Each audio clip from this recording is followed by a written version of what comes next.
Bismillahirrahmanirrahim. Rabbi zidni ilma. Assalamu alaikum viewers. Today we are going to discuss another important and very imaginative poem of S.T. Coleridge, and that is Kubla Khan. So first of all, Kubla Khan, let me introduce something about this poem. It was written by S.T. Coleridge, Samuel Taylor Coleridge, when he had eaten opium and he was in his dream. In his dream, he saw something, some imaginative figure, some extraordinary dream. And when he woke up, he started to write that dream. He penned it. And when he had written half of that poem, a person came from Porlock. There was a man who came outside, and when he came, he interrupted Samuel Taylor Coleridge, and when he came back to write his remaining poem, he forgot everything. So इस poem में S.T. Coleridge ने बहुत खूबसूरत तरीके से अपनी imagination का इस्तेमाल किया है. ये सब कुछ वही था जो उसके इमेजिनेशन में था और उसने वो अपने कलम से बड़े खूबसूरत अंदाज में उसको लिखा.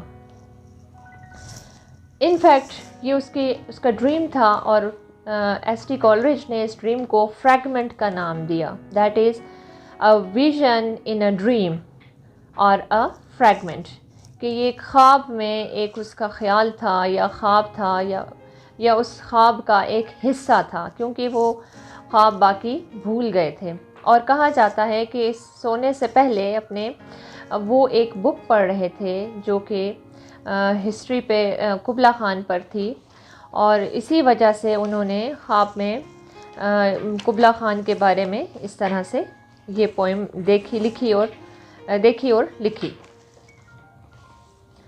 सो आज थोड़ा इस पोएम को पढ़ते हैं अपने अंदाज में कि क्या कुछ इसमें है.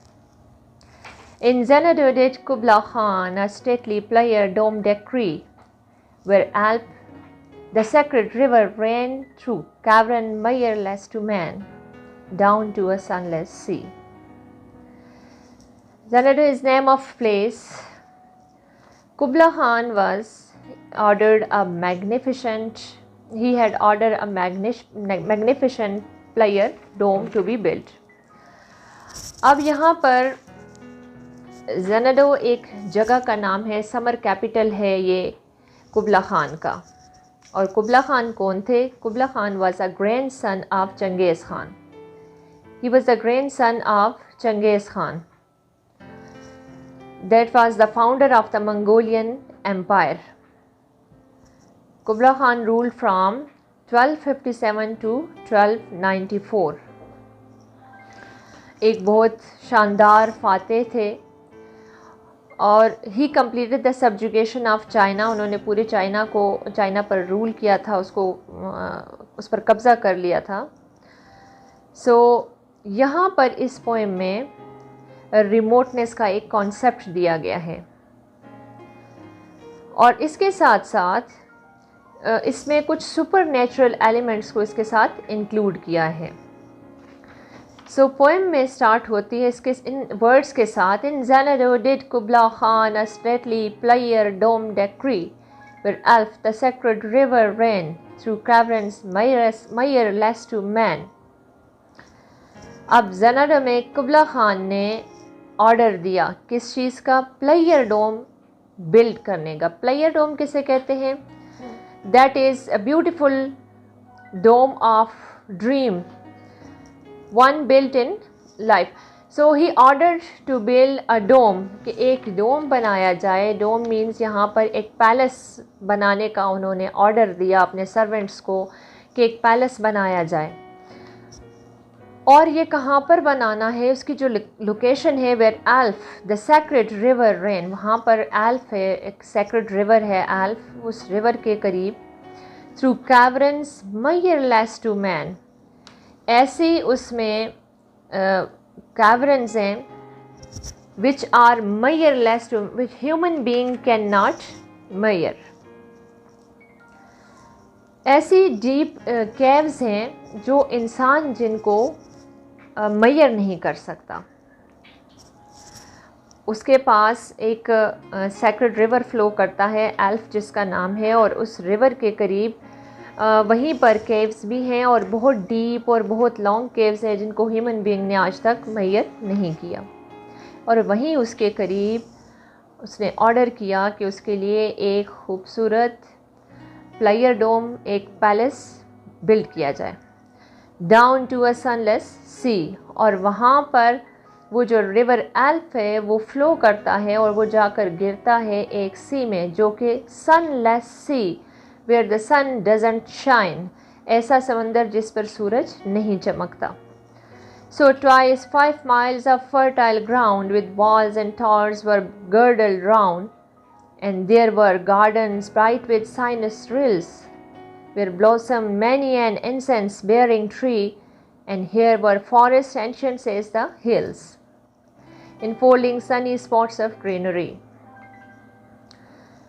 So twice 5 miles, twice 5 miles means 10 miles.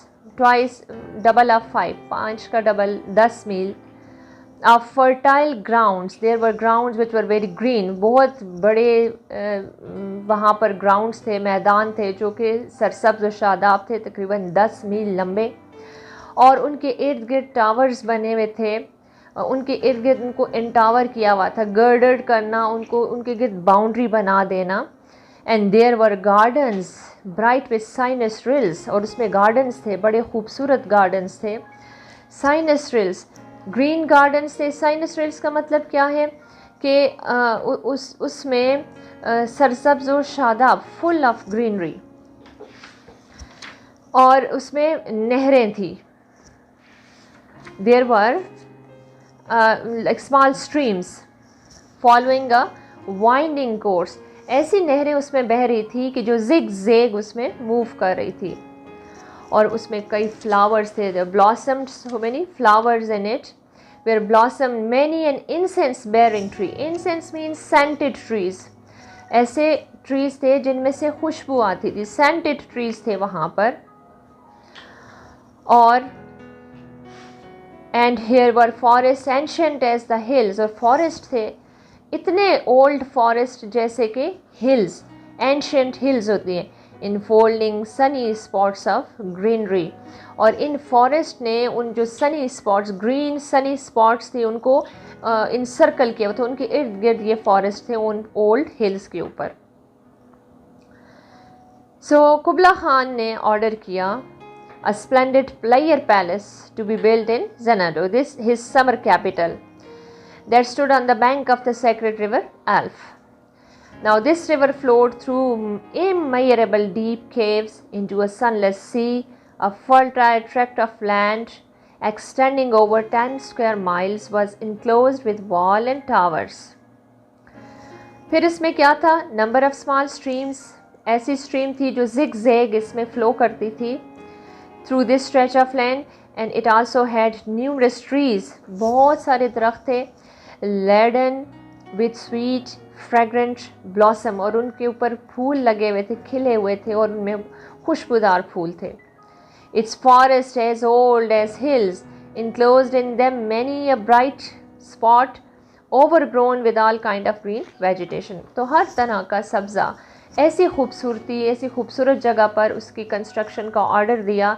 ये ऐसे उसका मंजर पेश करता है जैसे कि like we have the imagination of a paradise.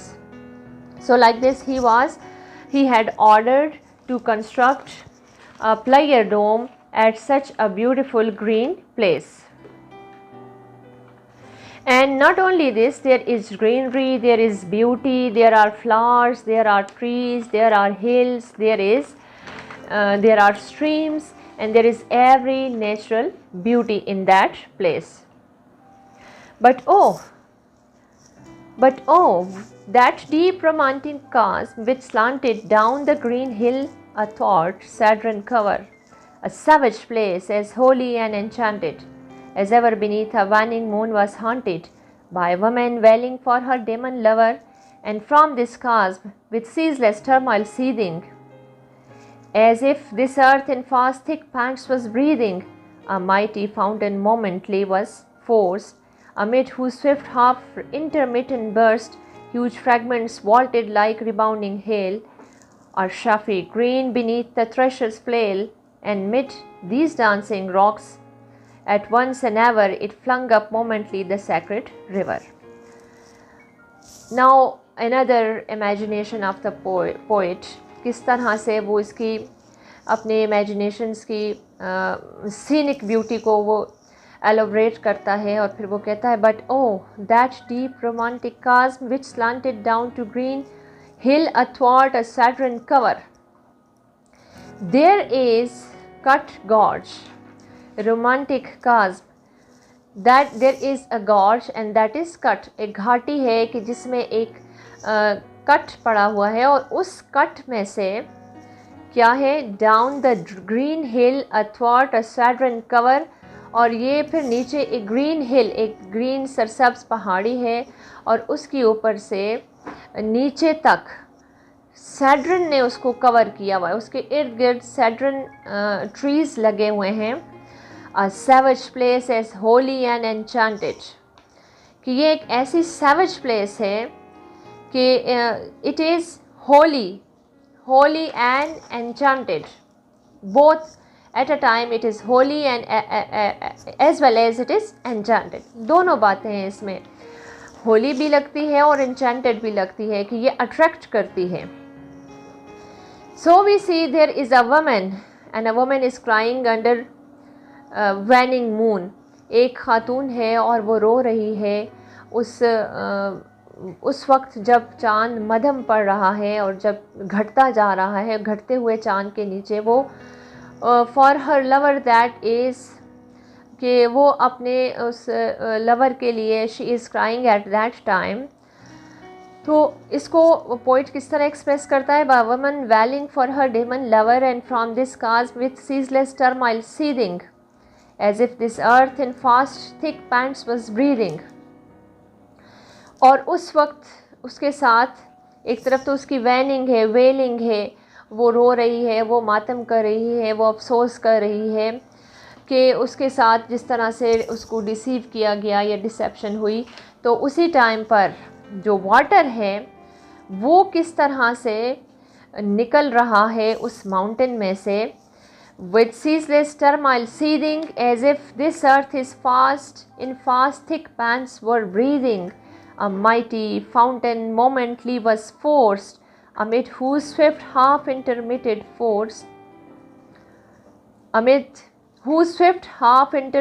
burst huge fragments vaulted like rebounding hail. पानी इस फोर्स के साथ वहाँ से चश्मा उबल रहा था या वो फवारा निकल रहा था, और वो फवारा ऐसे निकल रहा था कि जैसे ज़मीन सांस ले रही हो, और वो बहुत तेज़ी से सांस ले रही हो, वो हाँप रही है, और जैसे वो हाँप रही है तो इस तरह से पानी ज़मीन से बाहर निकल रहा है एक फवारे की मानिंद। और उसमें से पानी के बड़े बड़े टुकड़े जैसे बड़े बड़े टुकड़े, उसको फ्रैगमेंट्स का नाम दिया गया उसने पोइट ने। वॉल्टेड लाइक रिबाउंडिंग हेल, जैसे कि ओले होते हैं, बड़े बड़े गोल ओले आसमान से गिरते हैं, इस फोर्स के साथ पानी ज़मीन से बाहर निकलता है। और chaffy grain beneath the thresher's flail, या जैसे कि दाना जिस वक्त उसको थ्रेश किया जाता है और वो उछलता है, और जिस तरह वो एक जगह पर वाइब्रेट करता है और वो थोड़ी देर के बाद उठता है और फिर नीचे गिरता है, इस तरह पानी ऊपर फाउंटेन का निकलता है और फिर नीचे जाता है। And amid these chancing rock at once and ever it flung up momently the sacred river। तो इन्हीं डांसिंग रॉक्स के दरमियान वो sacred river जो है वो फ्लो करता है। 5 miles, meandering with a mazy motion, through wood and dale, the sacred river ran। 5 miles, 5 mile तक वो रिवर फ्लो करता है उस वादी में से, और that is meandering, zig zag movement उसकी होती है। Through wood and dale the sacred river ran, कहीं पहाड़ जंगलों में से, कहीं पहाड़ियों में से वो दरिया बहता हुआ जाता है। then reached the caverns Maihar less to man, फिर वो ऐसी caves तक पहुँचता है जिनको आज तक कोई इंसान मैयर नहीं कर सका. And sank in tumult to a lifeless ocean, and mid this tumult Kubla heard from far ancestral voices prophesying war.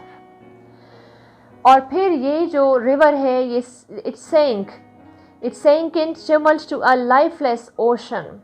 With a sound it fell down in the ocean, and that ocean is lifeless ocean. एक ऐसा ocean जो कि lifeless ocean है, उस ocean में जाके ये दरिया का पानी गिर जाता है. और इसी दरमियान उस शोर की, उस पानी की आवाज़ के दरमियान जब कुबला ख़ान उसकी आवाज़ सुनता है, उसमें उसे अपने फोर फादर्स की, एंसेस्टर्स की आवाज़ें सुनाई देती हैं जो उसको वॉर की प्रोफेसी करते हैं कि there is no rest and there will be war. The shadows of the dome of Playar floated midway on the waves, where was heard the mingled mire from the fountain and the caves. Now the shadow of the dome of Playar, वो जो dome of Playar जिसका कुबला ख़ान ने order दिया था build करने का, अब उसके शेडोज़ जो हैं, उसकी जो रिफ्लेक्शन है वो उस पानी के ऊपर देखी जा सकती है. लेकिन वो जो रिफ्लेक्शन है वो क्या है? That is not permanent. It shows the instability of the dome of pleasure, कि वो जो डोम ऑफ प्लेयर है वो इनस्टेबल है, that is not permanent. And as the shadow, as that reflection of dome of pleasure is on the surface of the water, it is unstable, so it is this shows the transitoriness of life, that life changes. Where was heard the mingled mire from the fountain and the caves. So there was heard the mingled, there were the mixed voices, and these mixed voices were heard from the fountain and the caves. वो caves की और fountain की mix आवाज़ें सुनाई दे रही थी. It was a miracle of rare device, a sunny Playar dome with caves of ice. It was a miracle of rare device. Now poet says that this is a miracle. ये तो miracle है और बड़ा ही ऐसा rare miracle होता है कि एक तरफ तो सनी प्लेयर डोम है, प्लेयर डोम के पैलेस के जो पैलेस है उसके ऊपर सनशाइन कर रहा है, जबकि दूसरी तरफ विथ केव्स ऑफ आइस, उसी प्लेयर डोम के पास आइस केव्स हैं. ऐसी केव्स हैं कि जो कि आइस, जिन पर आइस है. और ये बिल्कुल कंट्रोडिक्शन है, दो डिफरेंट चीज़ें वो किस तरह से एग्जिस्ट कर सकती हैं. और इसी वजह से उनकी ट्रांजिटरीनेस की बात की गई कि एक तरफ सनशाइन है और दूसरी तरफ स्नो है. A damsel with a dulcimer in a vision once I saw, it was an Abyssinian maid, and on her dulcimer she played singing of Mount Abora. So there was a young lady with a dulcimer. Dulcimer is what is that? That is a singing, that is a musical instrument.